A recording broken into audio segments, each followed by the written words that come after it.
Good morning. Good morning, everybody. Ask if they can hear you in the back. Can everybody hear me in the back? Raise your hand. Okay, good. Everybody hear me?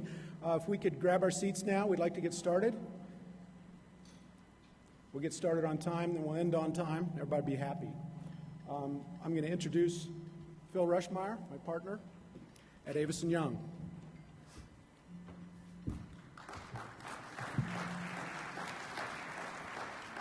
Ladies and gentlemen, welcome to the greatest real estate show on earth. Thank you very much. I am Phil Rushmeyer, and I am with Avison Young. I'm delighted to welcome you to the 2013 Rocky Mountain Commercial Real Estate Expo, DU Fall Forecast, hosted by Demcar and the Burns School of Real Estate.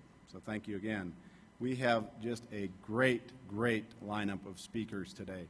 We have Howard Lutnick, who is the CEO of Cantor Fitzgerald and also the CEO of Newmark Knight Frank Grubb. And we've got our own CEO, Mark Rose, speaking from Avison Young. We've got Kay Sargent from Technion speaking, Rick Peterson from Newmark also. And it's one of these programs that just moves. Please do not leave. They're great speakers all the way through it. With that, I would like to welcome Barbara Jackson, our new dean. She is taking over for the first time. Mark Levine, after 18 years, is stepping down. Barbara is a very accomplished real estate construction management person. She's been active in the business for over 20 years. She's had her own company, and she has a host of degrees in construction management and a PhD. Let me welcome Barbara Jackson. Thank you.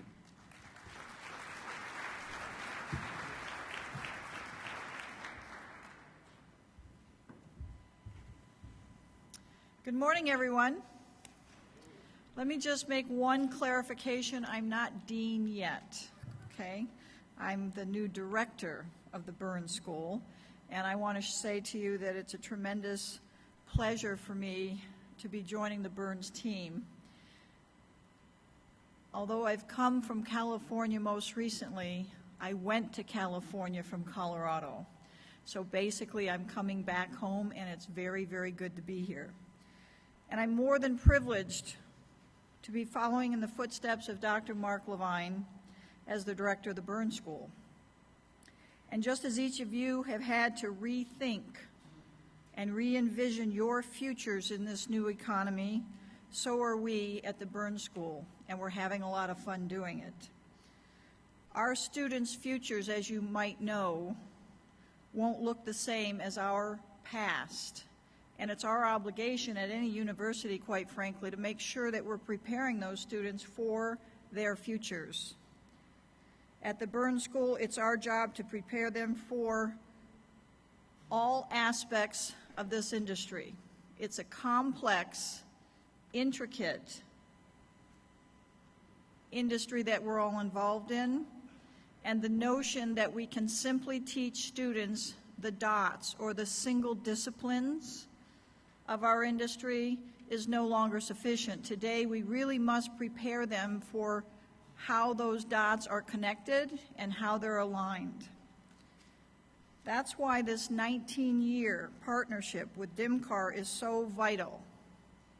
The significant support that this event has provided to so many students at the Burns School is greatly appreciated. Your financial support and partnership makes a difference and helps us to develop and deliver the next generation of leadership to the real estate and AEC industries, and we sincerely thank you. I want to step back just a moment to say a bit more about that ever more challenging future in the new economy. Let me share a bit about what's happening at Burns, give you a bit of an update. Every new transition provides an opportunity to review what has worked and what needs improvement. So we are in the midst of considering how we might leverage our already great program, and it's been a great program for 75 years, and make it even better. We recognize that as projects become more and more complex, that the risk associated with that complexity cannot be mitigated or managed by simply doing business as usual. Today, every project requires high levels of competency, collaboration, communication, and integrated problem solving. It's kind of an area of expertise for me is in the area of integrated problem solving, integrated project delivery, integrated deal making, you name it. The point is there's too much waste and inefficiency in our industry, about $500 billion worth per year. That can no longer be tolerated. We can't afford it anymore. That's why we've decided at the Burns School to take a holistic, comprehensive approach to our educational model. We are redesigning our program to address the full life cycle of the built environment, real estate, rock-solid program that we have, project delivery that moves beyond construction management, and facilities and asset management to close the loop on the life cycle. As I stated earlier, it's no longer sufficient to just teach the dots. Our students, if they are to lead, they must understand how those dots are connected. So, I encourage you to visit the DU Burns booth, which is right outside the door today, and get an early peek at how we will be on where we will be taking the Burns School to its next level. In May of 2014, we'll be hosting a gala celebration to honor and recognize the 75 years of the Burns School.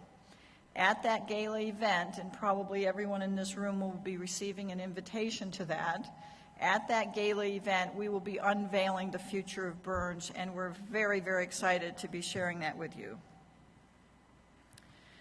To close, I want to thank all of you for your attendance, the sponsors for your support, and a big, big acknowledgement to all of the DMCAR and DU folks who have made this happen today and over the past 19 years. So welcome. It's a pleasure again for me to be a part of this group, a part of this city, and a part of the DU community. Thank you.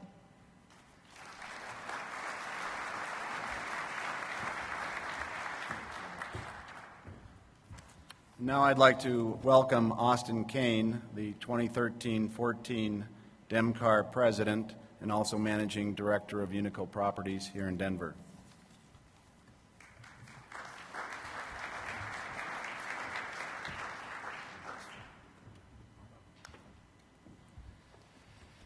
Good morning, everybody.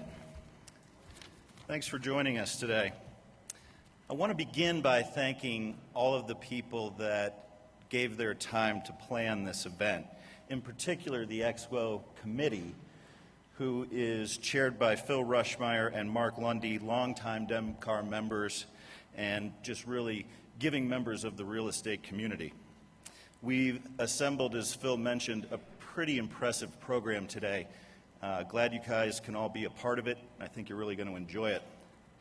We're grateful as well to our colleagues at the University of Denver, all of the energy and hard work that they've contributed to this event. DMCAR is proud of our partnership with the University of Denver, and in particular the Burns School of Real Estate and Construction Management. As part of that partnership and the success of this event, DMCAR and its foundation have been able to award more than $200,000 to students at the Burns School at the University of Denver, something we're very proud of. I've had the pleasure of watching this event kind of flourish for the past 11 years since I joined the commercial real estate community here in Denver. The continued participation of our speakers and especially our sponsors is just very impressive, and it's made for an event that the commercial real estate community looks forward to every year. As many of you know, and as Phil referenced, I'm here as representing DMCAR as their president for 2014. DEMCAR is one of the oldest and largest commercial real estate associations in the United States. We provide a forum for supporting the changing needs of our profession.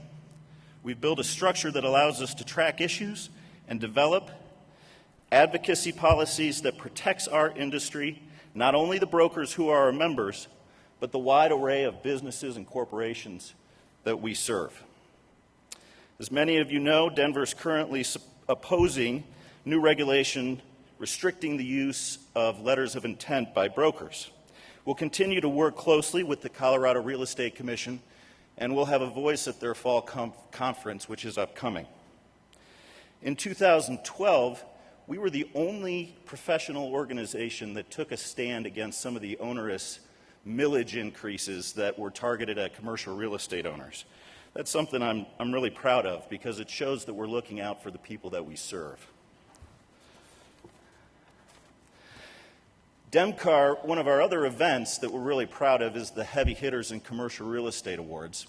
It's a luncheon that's coming up, and I have been reminded to remind you that applications are due January 10th. So close out the year strong, and let's see if you make the podium in January.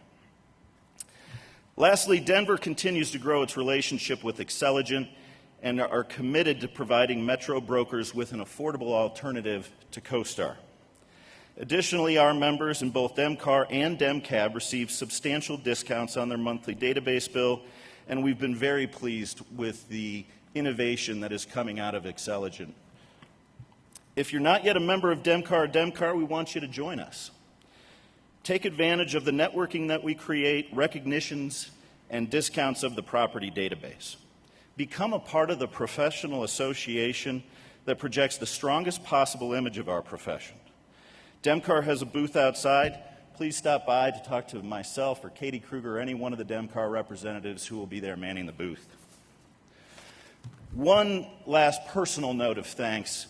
I was with Newmark Grubb Knight Frank for a decade, and their participation here means a lot to me, and it's great to see some old familiar faces and old colleagues. And I'd like to thank Unico as well, who's a sponsor, but really all of the sponsors who participate in this. You're the folks who make this possible, so thank you very much. I hope you enjoy the program, take advantage to reconnect and connect with so many of Denver's commercial deal makers.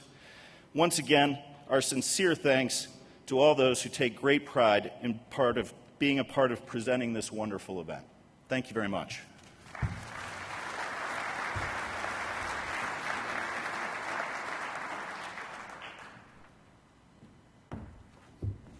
Thank you very much, Austin. And again, thank you to all our sponsors. Next, we have a student, Paul Moore, who is going to talk to us quickly and talk about the DU experience. Paul? Please join me in welcoming Paul. Thank you.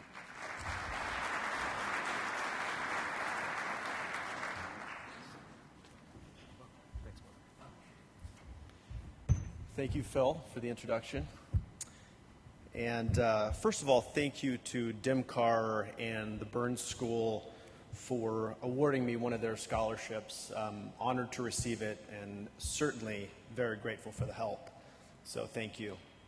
And while I'm on thank yous, I want to thank all of the attendees here and the sponsors that have supported the DU Scholarship Fund.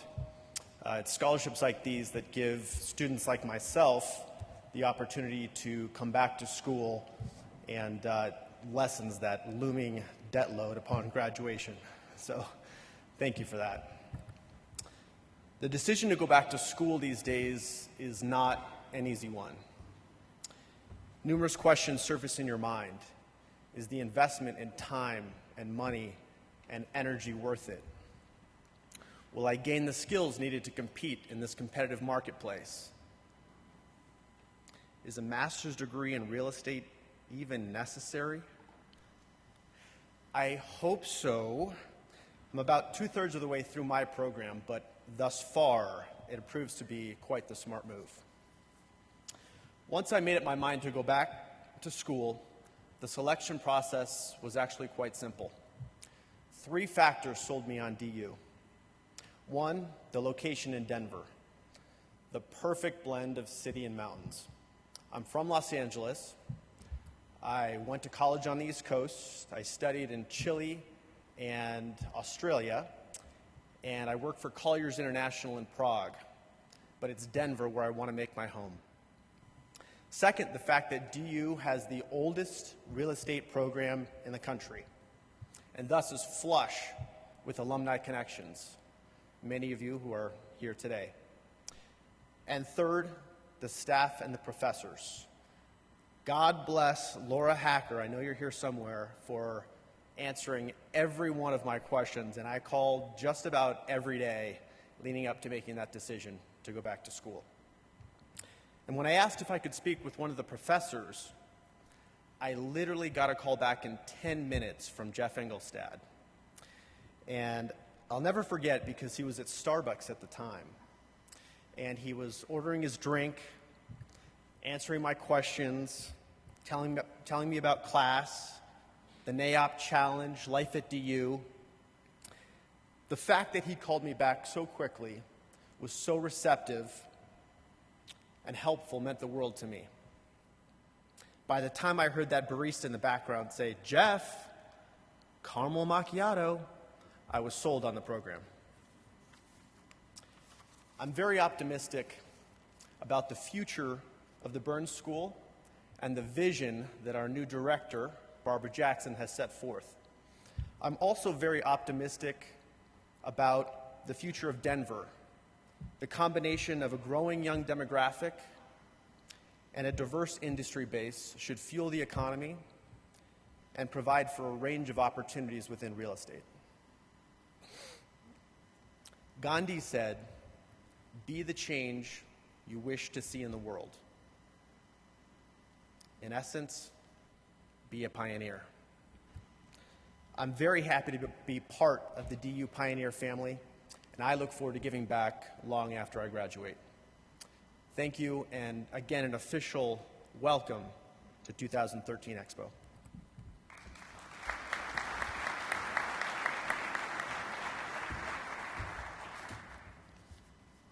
Thank you very much, Paul.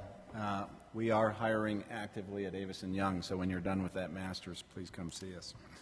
Next, we need to do some housekeeping, and Mark, please join me, and we need to pay very good attention to this. So, in this badge here, you'll find that there's quite a few things going on. Today, we are trying to make sure that you get out. The goal of this is to get out with a certificate of completion. Of course, it's here to learn and listen to the speakers and be exposed to the ideas, etc. But we want to get you out with your certificates of completion. And so we want to show you how this little Swiss Army knife of badges works. This blank card, really important to you guys. On each break, you need to exit through 3C back here, and they will give you a mark. So that's the first break, lunch, second break, and at the end of the day. That's 4 marks given, and I'm told they're like super secret marks. We can't give you credit. There are proctors here on site from the Real Estate Commission. We cannot give you credit unless you attend all the segments. We all have, issues and things that we may have to leave for, but if you leave and don't attend and don't get your marks, we cannot give you that credit. So please be here for that. It's 7 hours of CE credit for the brokers, 6.5 hours of credit for the appraisers, 8 hours of credit for the attorneys, and 6 hours of CPE credits for CPAs. So please get those marked. Next thing is, this is in your badge. It is the lunch ticket. If you don't have a lunch ticket, it has an orange First Bank in the middle. If you have that lunch ticket, you will be served lunch at the lunch break. If not, and you want to have lunch served, then go to the reception desk and they can sell you a lunch ticket. Next, you'll see on your desk in front of you the yellow evaluation form, and we welcome your comments. There's a lot of effort spent developing this program and trying to perfect it through the years, and your comments and how we respond to you are very important. So please mark the sheets and let us know how we've done. Next is the bingo card. Everybody have a bingo card in there? So the bingo card is to get involved in the grand prize giveaway. There's a snowblower generously donated by Champ Automotive, and at the end of the program, we will pull from the bingo cards that qualify. How do you qualify? You qualify, there's 44 booths out there. If you go to a booth and exchange a business card to the people manning that, they will mark one of their booth number. At the end, you have to have at least 20 of these marked. So please go in, shake a hand, offer a business card, and have this marked. There are many prizes to be given. There are 6 additional prizes given during that time as well by Wells Fargo. We have a Twitter link. It's RMEXPO, Rocky Mountain Expo. It's hashtag RMEXPO if you'd like to tell us how we're doing at this moment. Lastly, if we could take these out, this is like the movies. You don't want to be that person, right? Take this out, please silence it now. And let's get the expo started. Thank you very much.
One last thank you. We'd like to thank all of the Avison Young attendees. We have Mark Rose and Amy Erickson from Toronto. We have Nick Slonik and David Gonzalez from San Francisco, and Rob Neblett from Houston. Locally, we want to thank all of our brokers. They all pitched in to make this a success. And particularly, we'd like to thank Chris Sharp and Ross Etheridge for their efforts, tireless efforts through the last year of helping us on this endeavor. Thank you very much. And just a few more thank yous, and if you're in the room, please stand. Marie Klein has been doing the expo as long as it's been here. Shana Brownstein is part of the DU group. She's been doing it for 10 years. And of course, we've got our DEMCAR partner, Katie Kruger, who is here too. So please acknowledge those three ladies.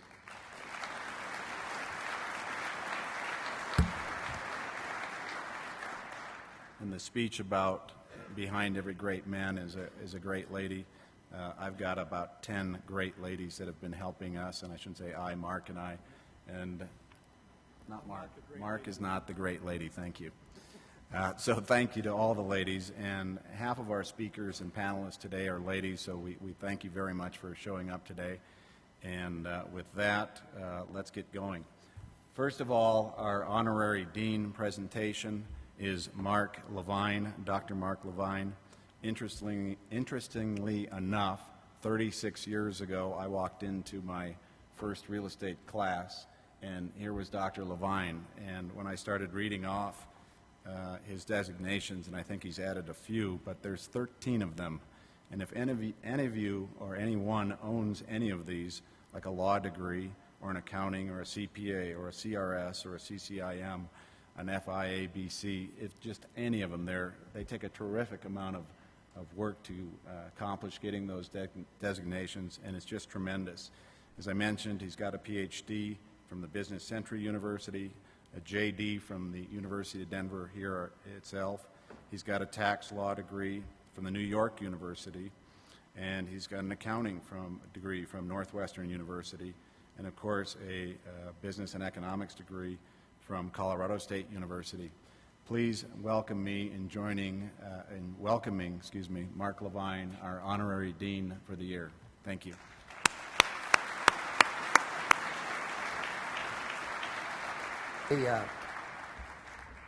If the town would license you, you got a building, right? You put a sign up on the building. That's just, see, it's just real estate. I'm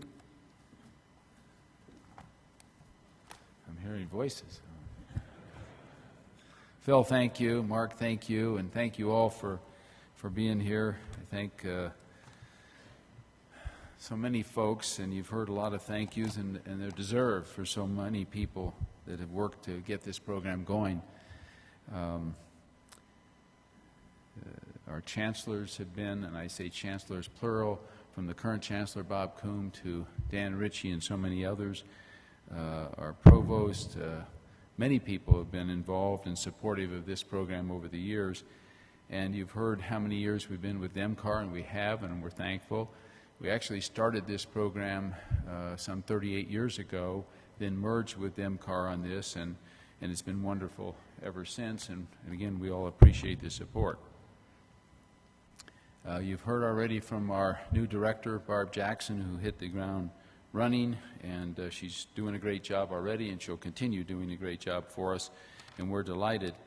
There are many other, though, supporters and folks here that are doing a great job, not only in this program, but other things you've already heard about, Shana and Marie and so many others on the staff, but family, friends, alumni, sponsors, and so on. So I'll just add my quick thank you to it and move on, because I was told that I was to say a few words today, very few words, so I'll make it fast.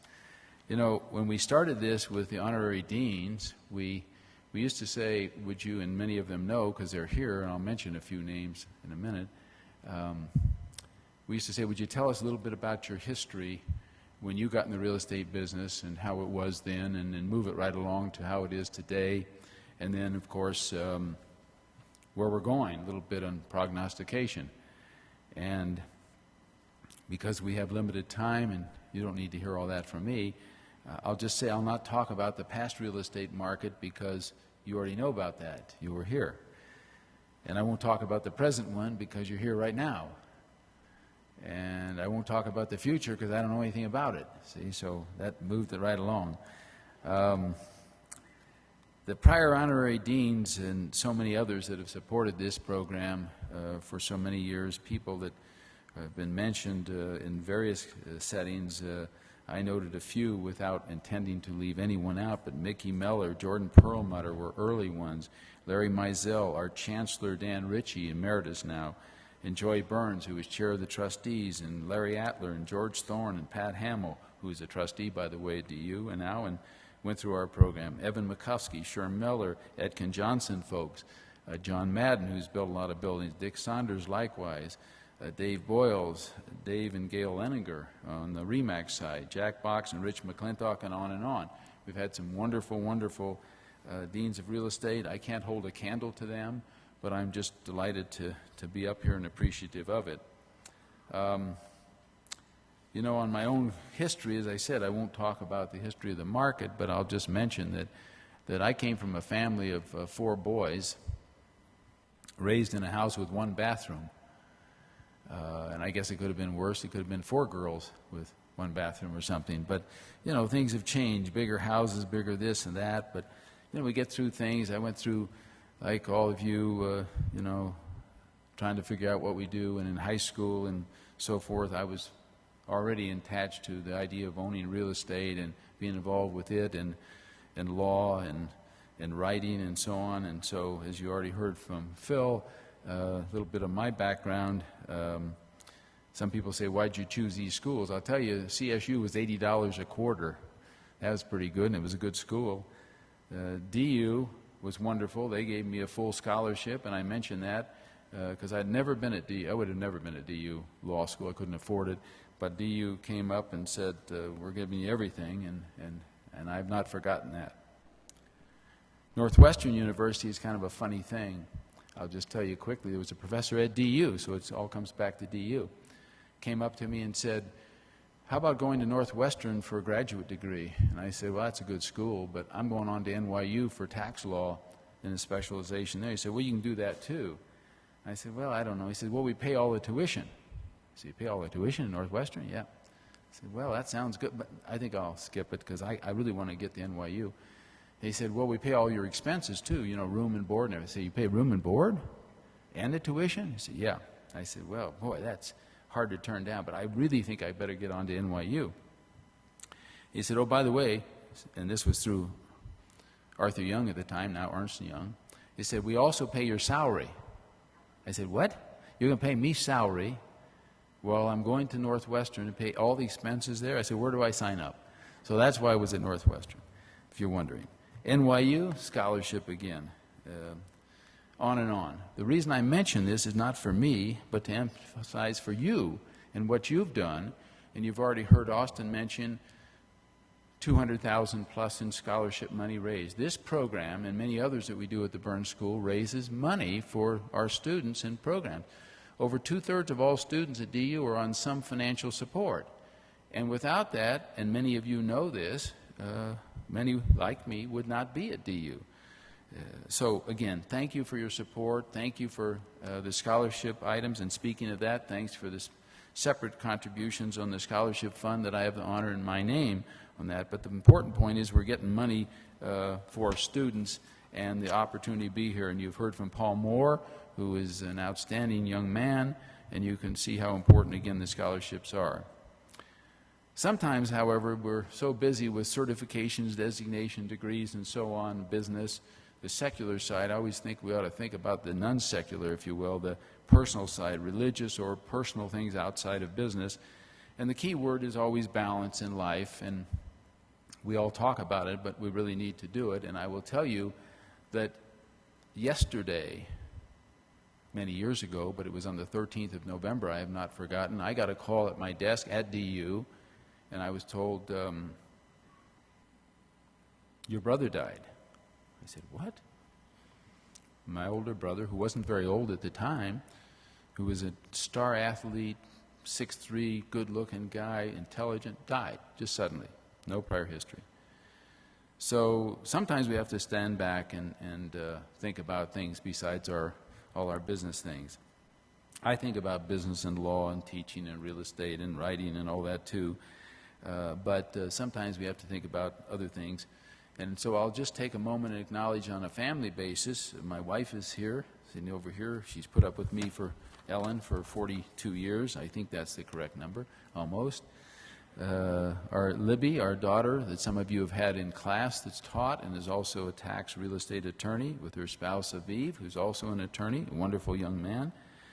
Our Abby, our daughter who just got married. Some of you know the story on that. It's a long one, so I won't take it up now, but you know, you think about those kind of people and your grandchildren and so on, and so, well, some of you don't have those yet, but anyway, it's important stuff, and it's not always the real estate side, but we're here for real estate, so I'll simply move along and say that I did promise to make this short. I'm going to wind it up by saying that, again, I'm honored to be among the honorary deans of real estate and construction management.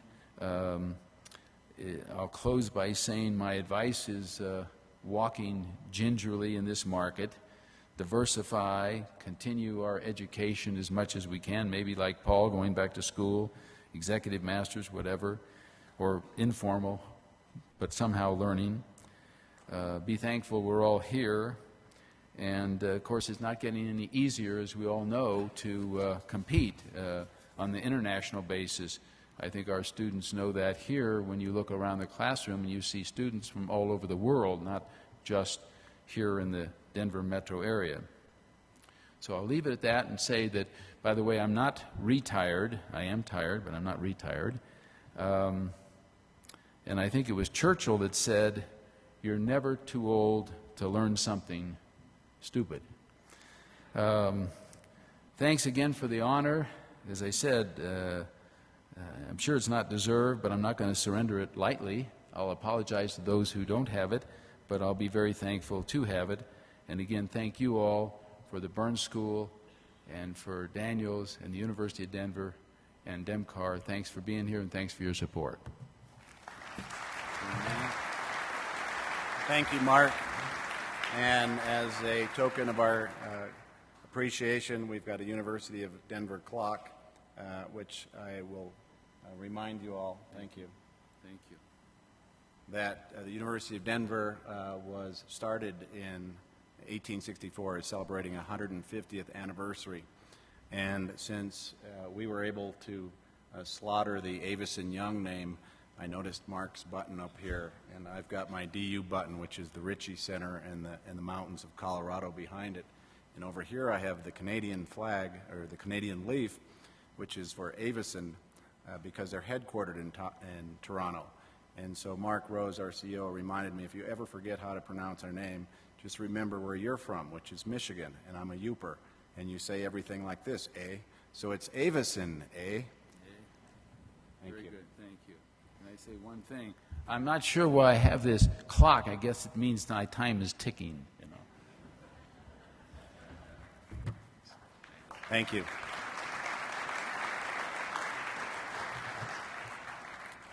And if I personally slaughtered the Newmark Grubb Knight Frank name in the beginning, I apologize there too. And there are a few more ladies that I need to acknowledge. One is Deb Bergman with Newmark.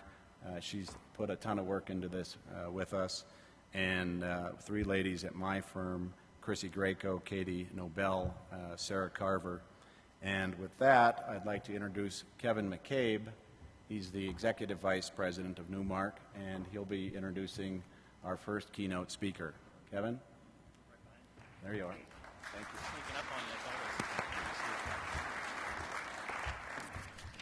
Good morning. 2013 has been the best year in our 125-year regional history, due in very large part to the capital strength, entrepreneurial spirit, and the tremendous growth that we've achieved as a result of becoming part of BGC Partners and Cantor Fitzgerald. Most importantly, we now have the ability to assist our clients with every facet of a real estate transaction. On behalf of the 155 Denver employees of Newmark Grubb Knight Frank, including our 46 brokers, it is my great pleasure to introduce Howard Lutnick this morning. Howard is the Chairman and Chief Executive Officer of BGC Partners, the parent company of Newmark Grubb Knight Frank, and also the Chairman and Chief Executive Officer of Cantor Fitzgerald. This morning, in addition to sharing his vision about the commercial real estate markets, capital markets, Howard will share his very intimate experience of the rebuilding and growth of Cantor Fitzgerald after losing 658 employees in the World Trade Center attacks. Literally every single employee who was in the Cantor Fitzgerald office the morning of September 11th.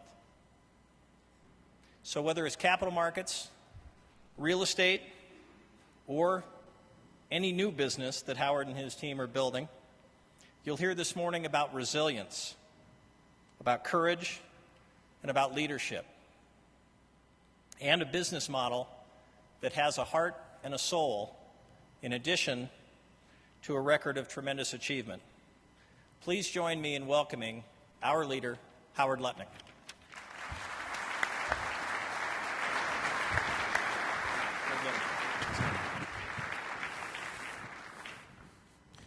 Thanks, Kevin.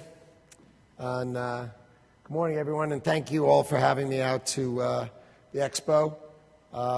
I've had a great host. Jack Box and Kevin have been tremendous hosts to me, and I very much appreciate them taking me around. The Denver office has been a spectacular addition, and I want to thank everyone from Frederick Ross who has been so kind in my trip out here today. So I figured I'd start with a story. Generally, it's what makes me popular and what people are interested in hearing about. Talking about September 11th. So we had the 101st to the 105th floors of the World Trade Center. It was called One World Trade Center. The news media started calling it the North Tower, although I had never heard it called the North Tower when I was working there. It was the most beautiful office. It had what I call democratic views, which means it didn't matter which side of the building you were on. You had the most beautiful view. You had a postcard view of Manhattan, or you had a spectacular view of the Statue of Liberty.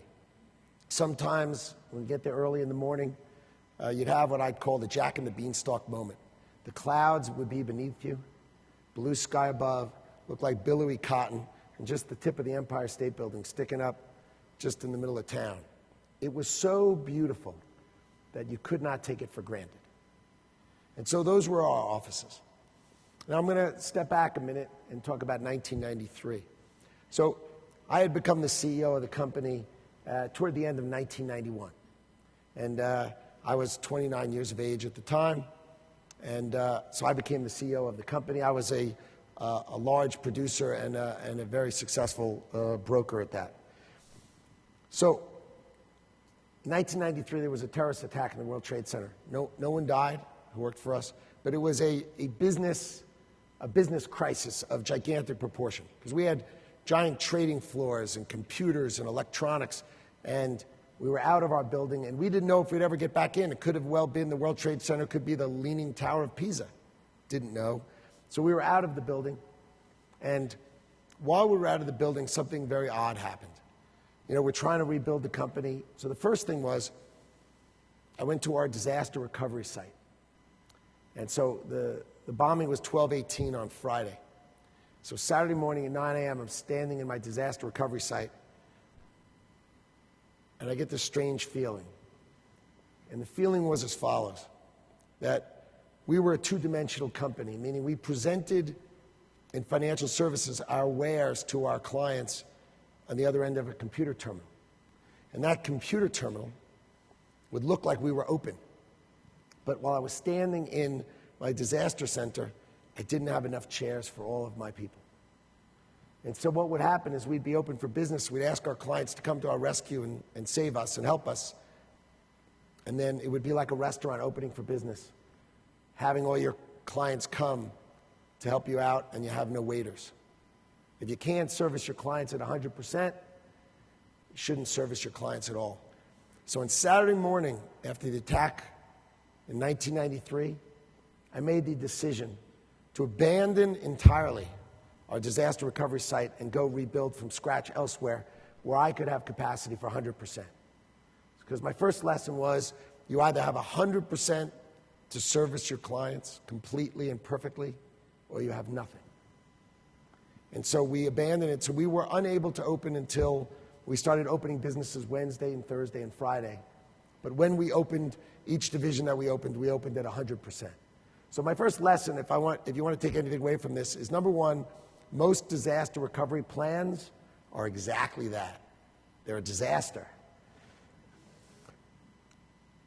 You need to be 100%. I don't think you could have taught that to me. you couldn't teach it to me in 1993, but once I saw it and once I lived through it, I knew it. So those lessons meant that we did not have backup computing in 2001. We had what we called concurrent computing. We had multiple centers operating real time all the time, because when you have a backup center, you know what sometimes you have to do? You have to turn it on. And when you turn on computers, the first time you turn them on, that's the biggest risk of you all, because sometimes they just don't come on. So we did concurrent computing in multiple locations in the world. So we're out of our building in 1993. And what's happening is there's politics. Politics. The biggest business crisis in the history of the company, and people are using this opportunity to take advantage, to try to get ahead of the other guy. Ridiculous. So when we moved back into the building, we made a policy decision. And that policy decision was no jerks. We only want to work with people that we like. And so half the management of the company left. The people who were the politickers, they all left the company. And then we made a policy at the company that worked for me. So I hired my brother and my best friend, Doug Gardner. And that was true all the way down to the security guard. We hired brother-in-laws, we hired cousins, we hired your best friends. Everybody who you thought could do the job, we hired. I would describe it this way. We all have the same rainbow of friends. Each of us in this room has the same rainbow of friends. We have the ones on the right. Think about your friends who are smart and capable and sharp. And you know them, and you know they can do the job. And then we've got the ones on the left that make you laugh at a bar harder than anything you ever know. Right? You all thinking of that person? We all have that same friend? Well, guess what? Let's not bring that guy in. Let's bring in the ones on the right. So we all hired our friends. And that became the rule of the company. Lots and lots of brothers-in-law. And I describe that this way, which is, I would tell them, but just remember, it's not my Thanksgiving Day problem. You say, what do you mean? See, if you hire your brother-in-law, your sister's husband, we'll give him a chance to work here, but you got to hire the right person. If that doesn't work out, we'll give him a different division. And if that doesn't work out, it may not work out the company, and then you're going to be sitting at the Thanksgiving Day table, and your sister's going to be beating on you, and don't look at me, it's not my Thanksgiving Day problem. So that's the company. Lots of friends. Everybody's friends with everybody. And then we have September 11th. Plane hits the building. Every single person who's at the office is killed that day. I'm here talking to you because it was my son Kyle's first day of kindergarten. He's 17 now, by the way, and shaves. I was taking him his first day of kindergarten, so I'm not in the building that day. My best friend Doug, his son went to a similar school, but just down the road. His first day of school was September 12th, so he was killed that day. My brother Gary, he was 36. He died, and that was true across the board. So we lost 658 people. We had 960 in New York. We lost 658, right? It leaves us 302 people. But we had secretaries without bosses. We had divisions like our corporate bond division. 86 people in that division, only 4 survived. So we couldn't rebuild the business because we only had 4 people. So we helped those people get jobs at other firms. Never fired anybody, of course. And only were able to rebuild businesses and for one purpose. So by December 31st, 2001, we had 150 people at the company. That's all we had. We had our technology group, we had our international group, and we had our equities group, which was a hub and spoke model, means we had salespeople all around the country, but the hub where the traders were was in New York. So I had a conference call the night of September 11th. And the way you have a conference call when you were like us is we told the television stations that we were having a conference call and anybody who worked for us to please call this number. I still to this day have no idea who was on the call and how many people were on the call. I don't know who was listening. Frankly, I don't care. And I gave my employees 2 choices. I said, look, we can shut the company down. We can go to our friends' funerals.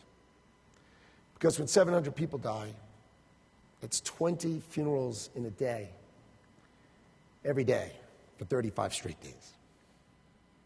See, it's just not possible to be a human being and to breathe and to live and try to go to your friends' funerals. I said, or we can try to rebuild this company. But let's be clear, I don't want to work. I don't want to go to work. I don't care about making money. The only reason we're going to go to work is we got to help our friends' families. And so if we're going to go to work, we're going to work harder than we've ever worked before, but the purpose is going to be to help our friends' families. And for every different reason that you can think of. People spoke on that call. They gave every different reason. Some people, I got to have a job, or I can't sit home and think about this, to I got to help their families, but it was all the same. It was unanimous that all of the surviving employees of the company decided that they would go back to work to help their friends' families. And they all agreed we would give 25% of whatever we made to those families. So we had a shattered company. We were never going to make any money for ourselves.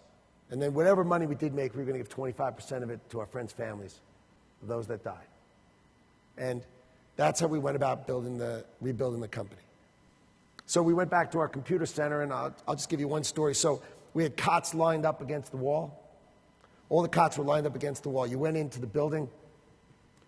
You slept for 4 hours. So you tapped someone, they got up. You lay down on the cot, you slept for 4 hours, and someone tapped you, and you got up and they lay down. No one left. If you wanted to see your kids, you had a half hour, you went in the parking lot, your kids came and visited with you, you hung out with them in the parking lot for a half hour, and everyone was back inside. Okay, that was the commitment that these people had to take care of their friends' families. So, I'll give you another example. So, our best office by production was my LA office. 35 people, incredible, multi-million-dollar producers.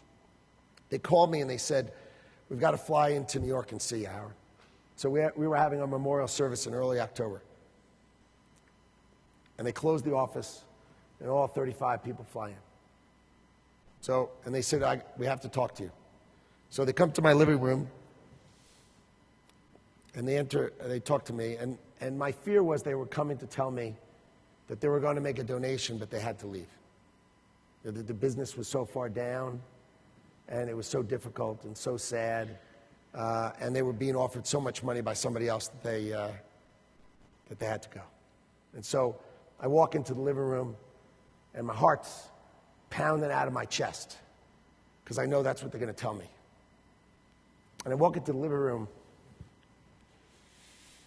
and they all surround me in a circle. It's unbelievable. I still feel this way so more. And what they said was that they're never leaving. And that together we're going to take care of the families of those we lost. And I tell you, to this day, they're all here. They're all here still today. And so we had committed 25% of everything we made to the families. We committed to pay for 10 years of their health care. So 25% for 5 years. That ended up being $180 million we gave the families of those we lost. It was the most important statistic in the world for me, to rebuild this company, to take care of those families. And that's exactly what we did. We made money, the company made money in the fourth quarter of 2001. I'm not saying that we didn't lose a fortune in the third quarter of 2001, but we'll do that. We made $180 million. We gave $180 million to the families of those we lost. Every year on September 11th, we hold Charity Day. All of our employees in financial services, they all waive their day's pay. You can't force someone to waive their day's pay. All you can do is ask them. They all, to a man and to a woman, they waive their day's pay. We ask our clients to help us, and our clients do as much business as we can, and we do not give away our profits that day. We give away every penny of revenue the company generates around the world. Last year on September 11th, we raised $12 million for charity. On that one day, we asked celebrities to come and help us, and every kind of celebrity you can imagine comes to our office and helps us, because it's the busiest day of the year, and my employees are waiving their day's pay, they're waiving their commissions, they're waiving their compensation so we can help other people. We have Lady Gaga, she sings Poker Face a cappella into the phone. We've had all the presidents have come, Bob De Niro, Stiller, all the sports stars, Whoopi Goldberg, you name it, they've come by to help us. It is an extraordinary day because, as you can imagine, it's a day where I don't want to get out of bed. Right? I don't want to get out of bed. So that's a story of how we survived. and how we rebuilt. But I'd like to, you probably don't know what we've rebuilt and how we've done it. So I told you we only want to hire people that we like. So at the end of an interview for us at our company, it's okay, and we encourage people at our company to ask each other, so what do you think? Because what I have learned is people undervalue their relationships with the people to their right and to their left. They spend more time with the people you work with than you spend with your family. So you should select to work with people that you like, because that's a big percentage of why you're on this side of the dirt. You know, work with people that you like because it's worthwhile. We believe in something called the shared equity model. I want all of my employees to own the company. I want to work for them as much as they work for me. I want it to be equal. I want it to be balanced. So the employees of BGC, of Newmark, of BGC, and of Cantor Fitzgerald own 58% of the company. So sure, they work for me, but at the shareholders meeting, I work for them. So it comes with a balance, because the dividend that we pay just goes right back to us. So why would I make a decision and harm my employees in the morning to pay a bigger dividend to my employees in the afternoon? That would be entirely silly. So we have a deeply designed set of aligned interests, and it is vital for us that we are a partnership and that we all are in it together, because it is very much how we survived and why we survived. You know, you can only reap the seeds that you have sown, and if we're all in it together, then they will stay together. So, what do we have now? Remember, we had 960 in New York. We went down to 302 and then 150 in New York on December 31st. We now have 3,500 people in New York and over 8,500 around the world, and we are growing rapidly. So I'll tell you a little bit about Cantor's businesses, and then you can understand the company. So Cantor Fitzgerald is in the institutional business. It does business with BlackRock or Fidelity or PIMCO or all the big money managers, pension funds, teachers' retirement system of? The answer is yes. We do that in equities. We do it in fixed income. Cantor Fitzgerald is a primary dealer, one of 20 companies that does business directly with the U.S. government. And what are we best at?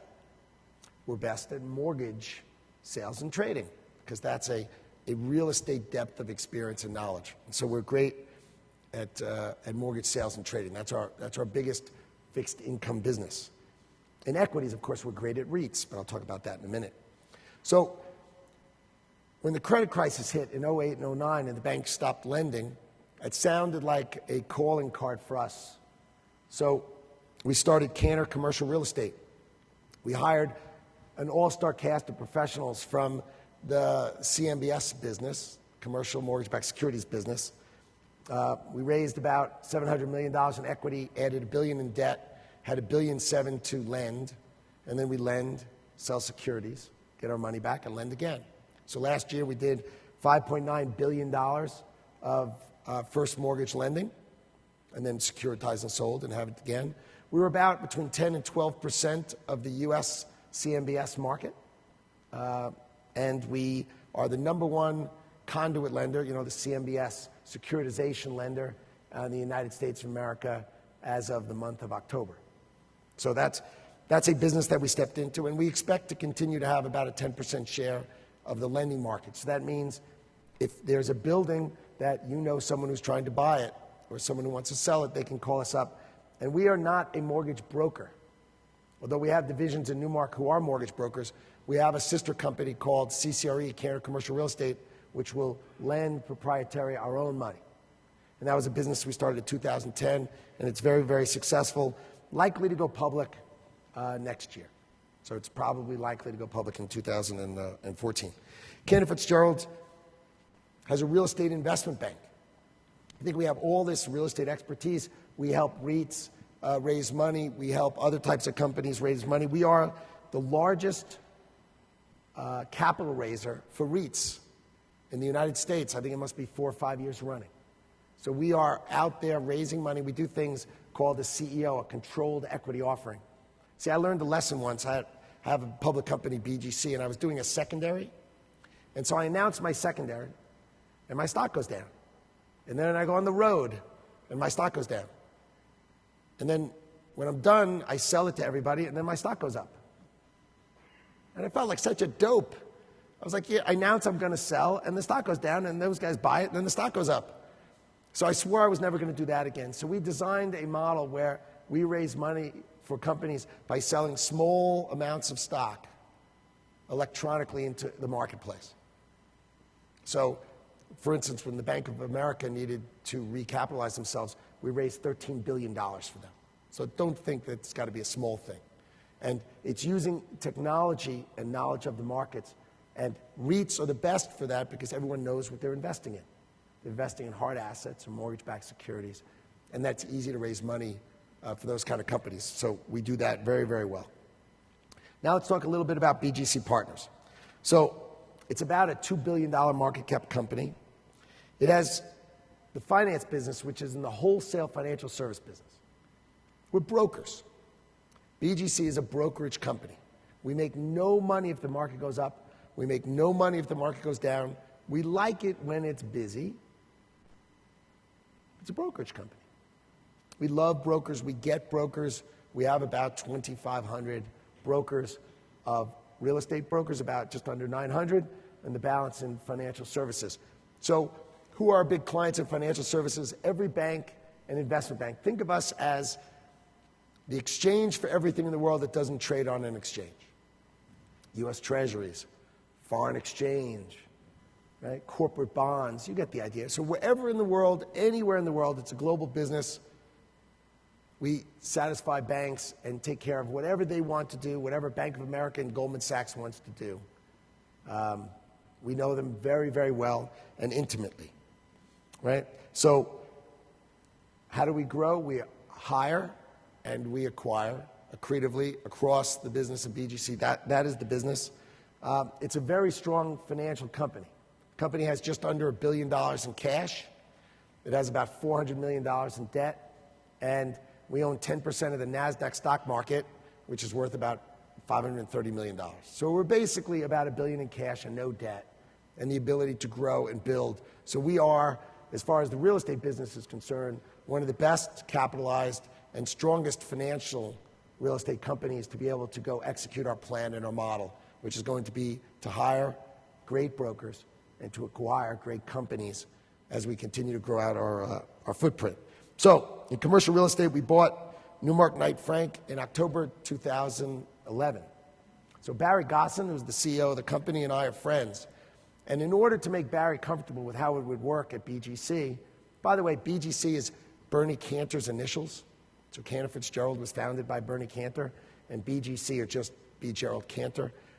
In 2005, when we split the company in half in order to rebuild the companies after 9/11, I honored him by putting his initials on the new company.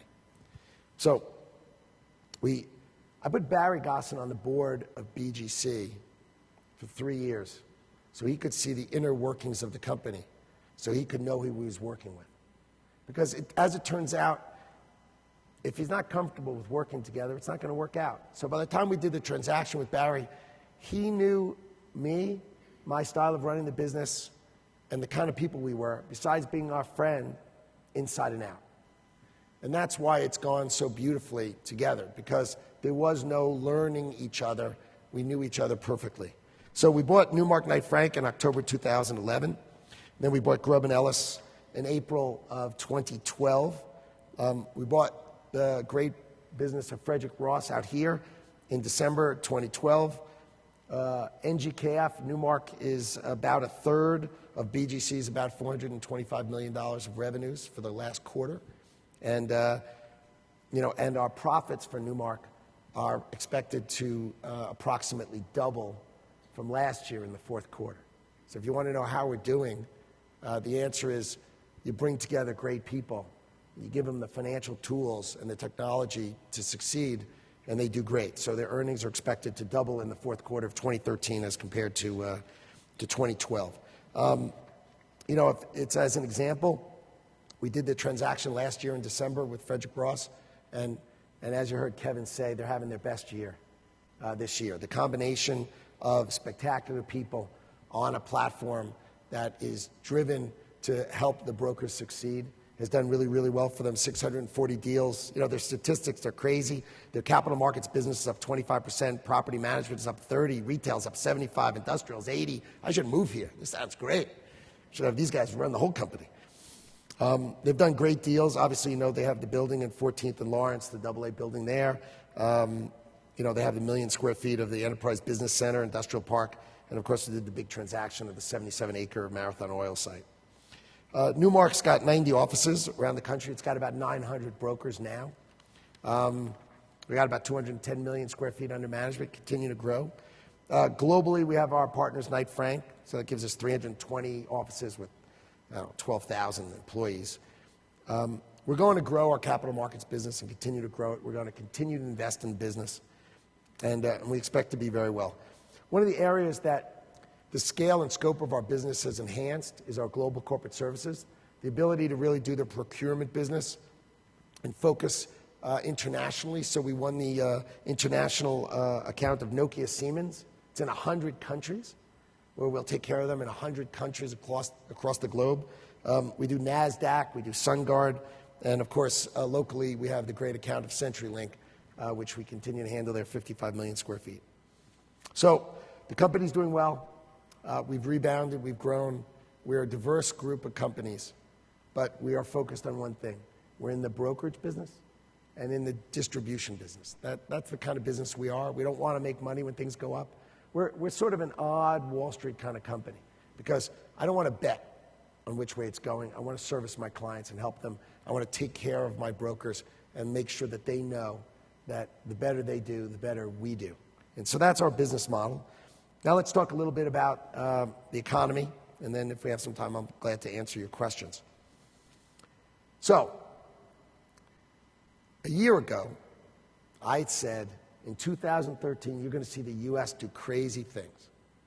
I said we were going to do, on CNN, I said they were going to do dopey things.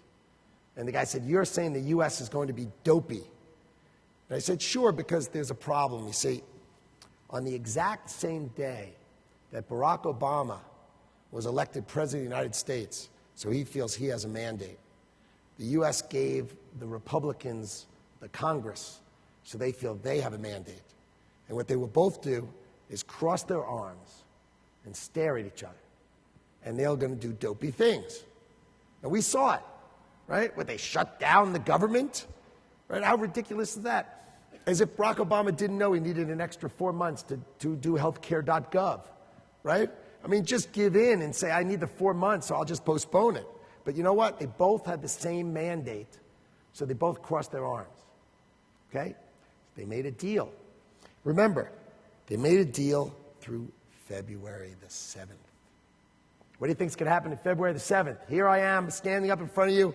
I'm a genius. We're going to do dopey things. Because what's the difference between today and February 7th? Answer, absolutely nothing. The Republicans are going to cross their arms and say, cut, cut, cut. Obama's going to say, no chance, no chance. They're going to stare at each other, and off whatever the stupid cliff we go, we go. Okay?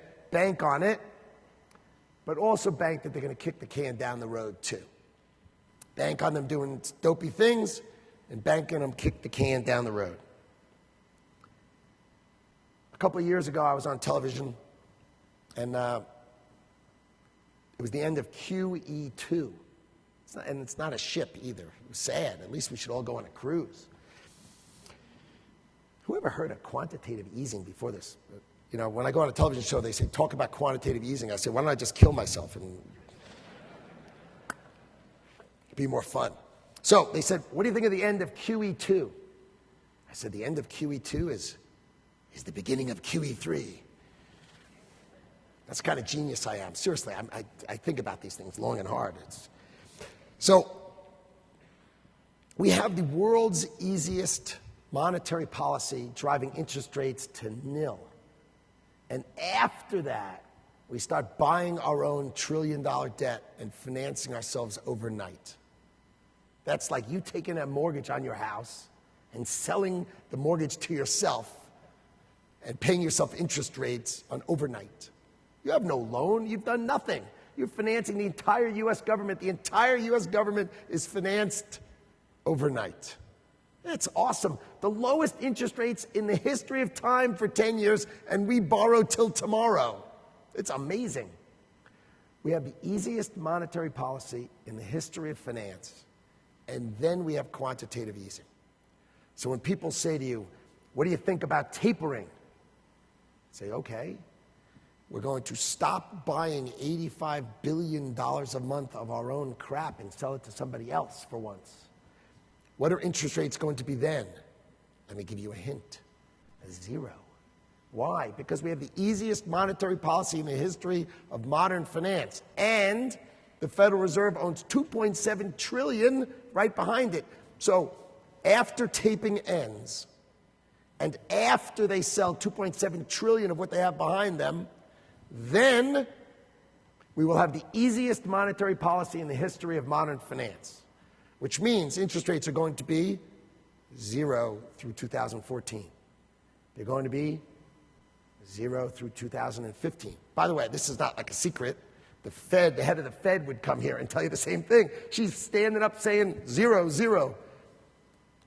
And they're going to remain 0 for a long time because they're not going to sell that $2.7 trillion. They're just going to let them mature over a decade. And so you have years and years and years of low interest rates, which is extraordinary for real estate, and it's extraordinary for paper assets. How has real estate been? It's going great. How's it going to go? It's going to go great. It's a great asset class because what do we know about real estate? Steady rates. Steady is really good for real estate. Steady and 0 is like you should all be wearing party hats and like have little things, right? And they should, when we're done here, we should drop the confetti and, sort of have a party because we're going to have 0 interest rates that are steady for years to come, which is spectacular. It's a spectacular environment for real estate. What else is it spectacular for? It's spectacular for equities because people have to find yield. I mean, you invest your money, right? You invest your money overnight and you get 10 basis points. Does anybody have any idea what 10 basis points is? I'll give you a hint. If I put my $1 billion and earn 10 basis points, you know what I could do with the money? I could buy this Expo coffee. That's what we could do. That's all you get on 10 basis points. It's not money. It's like McDonald's. It just doesn't make any sense. So people have to find a place to put their yield. So they're going to go into real estate.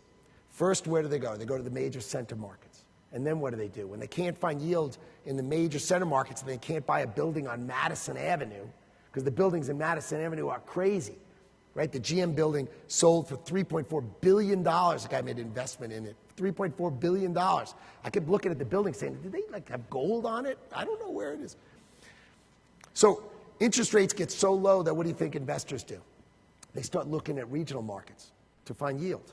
What else do? They look at equities. So are equities going to hit high after high after high? Of course they are. Why? Because people need to invest in something. So they're going to invest in equities. What else is going to go up? The art market.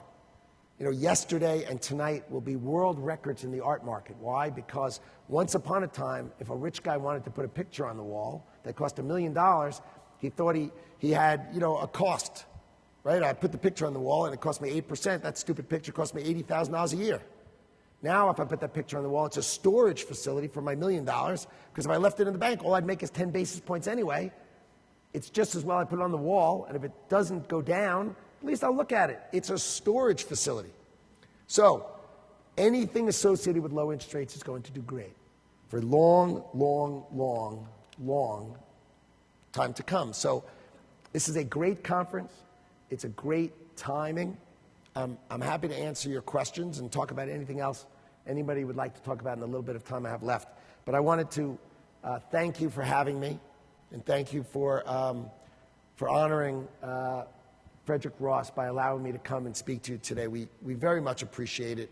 I am thrilled with the Frederick Ross people and the Newmark Group, And I'm honored to be a part of them and honored to be here today. So thank you very much.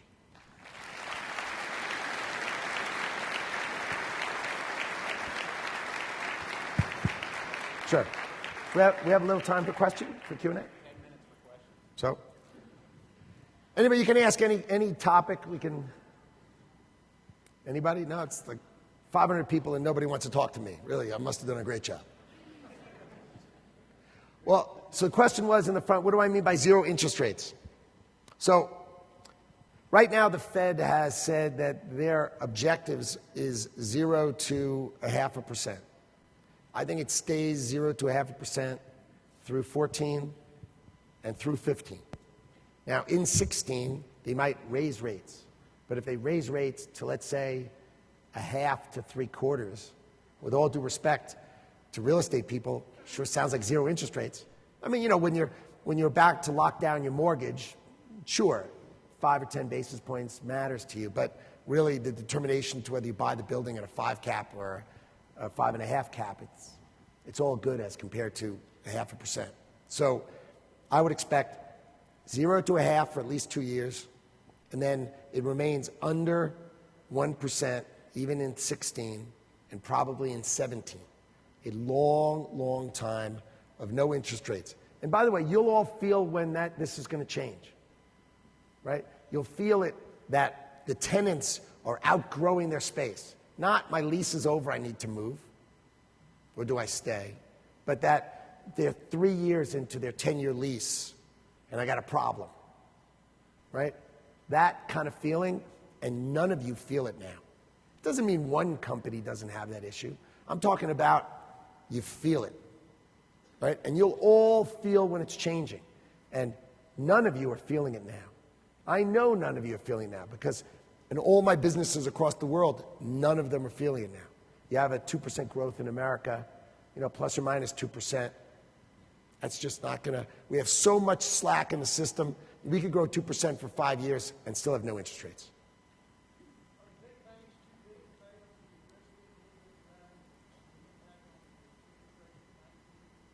Sure. Question was, are the big banks too big to fail?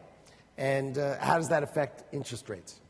Well, first off, the big banks, it's a fascinating idea. I mean, think about it. Interest rates are nil. But if you have a small business, you can't borrow money at all. How about that? Interest rates are nil, and you can't get a loan. Why is that? I'll tell you why. Our money, all of us, our money is deposited at a bank right now at nil, right? Maybe you got, you know, some sort of savings account where they're paying you 0.15 or some other number that produces like $12 at the end of the year in interest for you. So all of the banks have our money for nothing. And they all own, because these are giant banks, $1 trillion or more of mortgages, which are yielding between 4 and 5%.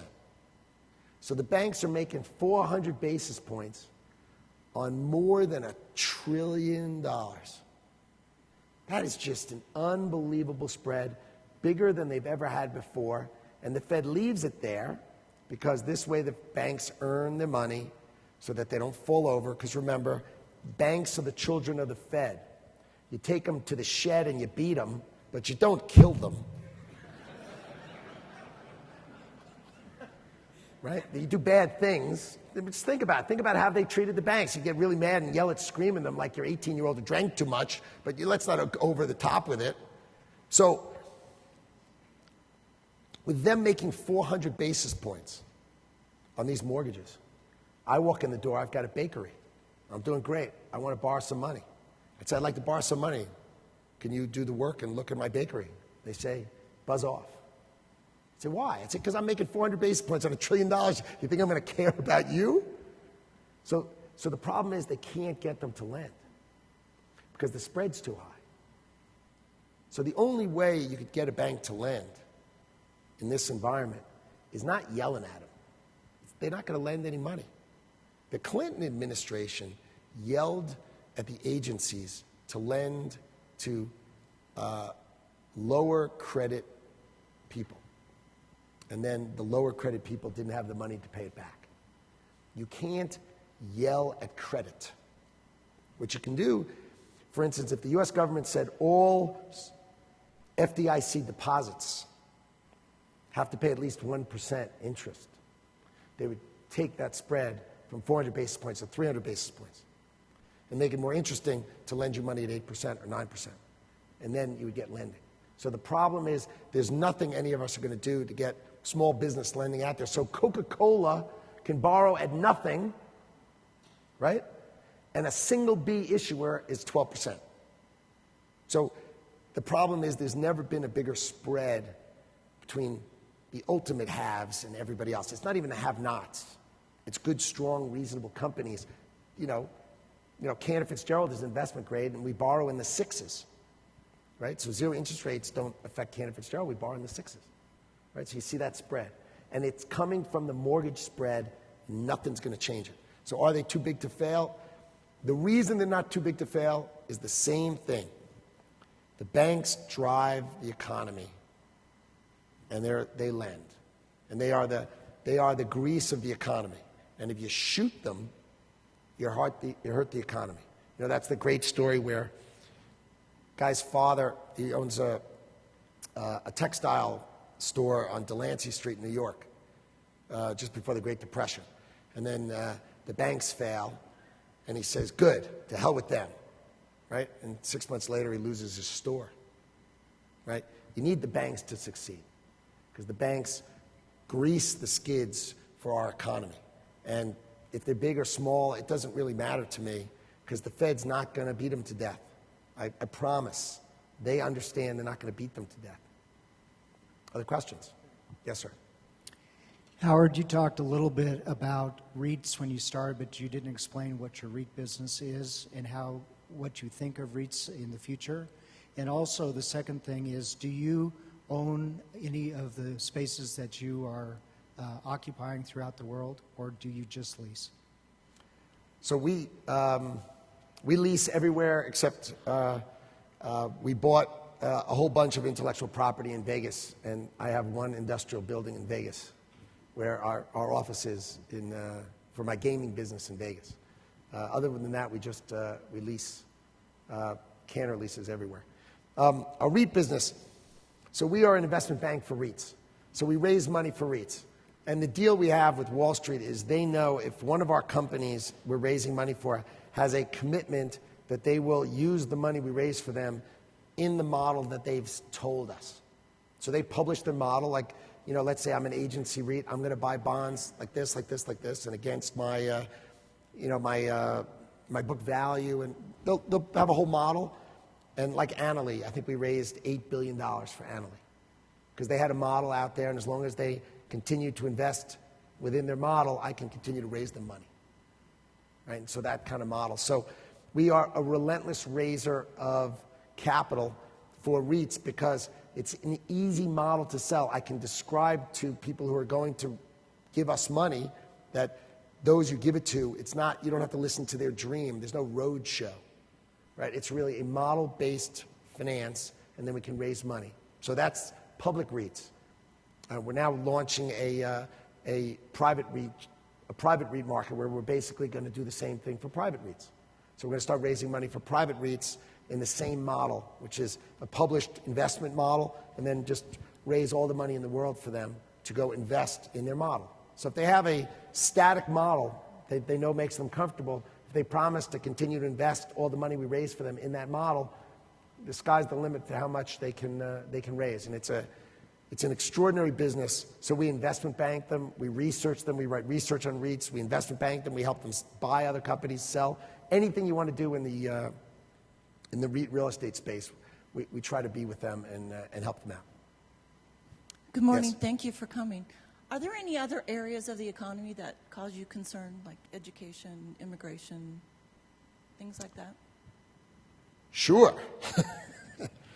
You know, for instance, in New York, they talk about the living wage, right, the minimum wage. And there's lots of talk that you can't live in New York on the minimum wage in America. So there's a whole group of people who would like to raise that wage to $15 an hour, which is called a living wage. That's what they've called it. But the problem with that is the people who keep their job, it's great.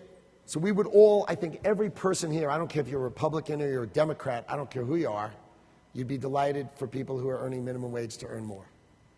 I don't think that's the argument. The argument is if you raise it, what percentage of the people get fired? If the answer was none, I think it's a great idea. If the answer is 20%, then you really have to weigh the people who keep their job and get paid more money are better off, and the people who lose their job who now can't get a job are worse off. And we're Americans. People want to work. They want to succeed. And I think the problem we have is government thinks it's the solution instead of helping create the problem. We all know what the solution is. The solution is simple. It's jobs. People want to work. These are Americans. One of my friends, he's a huge guy in Greece.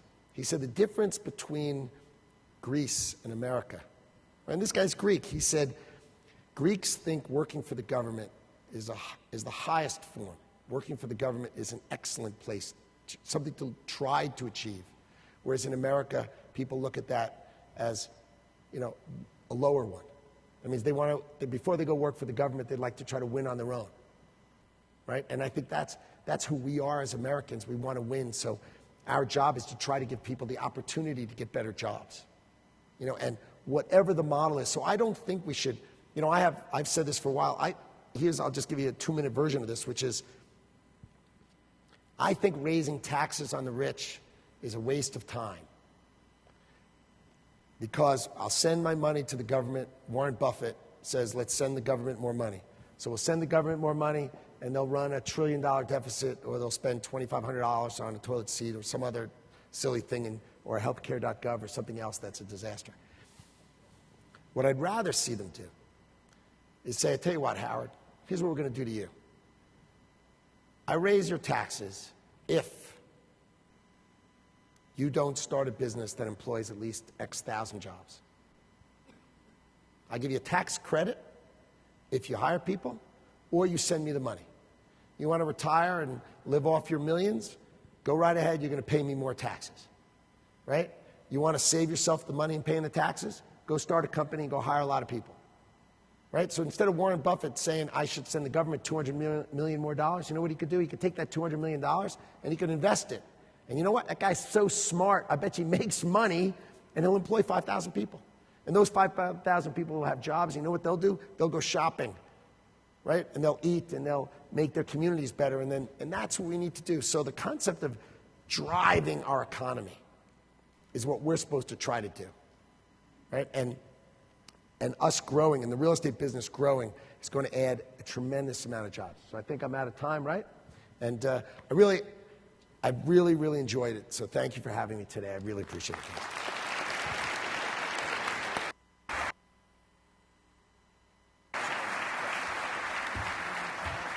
Thank you very much, Howard. Great talk. We are going to take a break. Mark's got a few announcements, and we're going to shorten the break here by a few minutes. Traffic cop here. First thing, when you leave, go out 3C. Get your first marking on your card, please. Get your bingo card marked. Get a couple marks off so you don't have to do all at lunch. Be back in 20 minutes, please.